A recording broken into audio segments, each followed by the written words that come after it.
Good Monday morning, everyone. I'm David, and I'm your chaplain here at Progressive, and this is this week's Monday's Motivation, and I happen to be with our good buddy David Barnes, and so this is what we have for this week.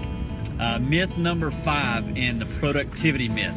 Myth number 5, it says that the way to be productive is to tightly manage yourself and others. Now, we've all probably had the boss that micromanages. David, you ever had that? No. Of course not, right? So always that person that's just always asking if you've completed your task, or constantly looking over your shoulder, or checking and rechecking all of your stuff.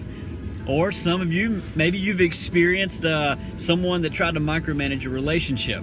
You know, it just seemed like nothing you ever did was correct, or it satisfied them.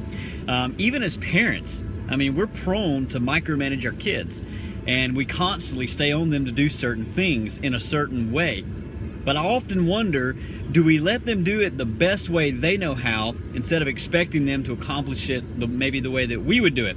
I mean, it really doesn't make much sense if I expect Ellie, my 5-year-old, to do something in the same way that I, a 38-year-old man, would do it. But we do it nonetheless. See, people tend to micromanage out of insecurity. I mean, we micromanage the employee that is under us because of what we see them lacking. And when they are lacking in an area, it just makes us look, and that's the feeling that we get, it makes us look like we're lacking as a boss or a supervisor. Or we micromanage a relationship that, you know, when we feel, you know, insecure of where this relationship is headed, or if we trust the person to even get us there. Or we micromanage our kids because we see them lacking in areas of responsibility. But if we're honest, we're more concerned with how people will view us as parents based on the way our kids act. See, insecurity is rooted in pride. The kind of pride that says, I'm more concerned with my image than how I can actually serve someone else. Can I give you some encouragement this morning? Dave, can I give you some encouragement this morning? You sure can. I need some this morning. Good. Romans 8:31 through 33. This is what it says. Paul, the apostle, says, "What then shall we say to these things?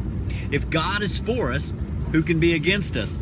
He who did not spare his own son, but gave him up for us all, how will he not also with him graciously give us all things?"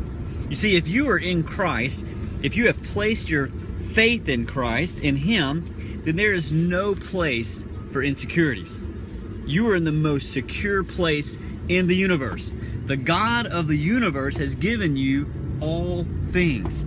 All things in the Greek means all things. It means everything, right? So the thought that productive people must be super organized, keep a tight schedule, and be inflexible, well, that's just false. You see, there are people that are like that, but that's not a formula for productivity. I mean, there are many highly productive people that are not organized and are very flexible. The key is to work, though, from your strengths, not from your insecurities. The key is not to put people on a leash, but to unleash those people. See, you and I need to know the strengths and the weaknesses of the people that we're around, whether that is on the job, in a relationship, or in the home. Unleash that person to use his or her strengths to the greatest of their potential. I mean, can you imagine if every person was unleashed to do what they do best?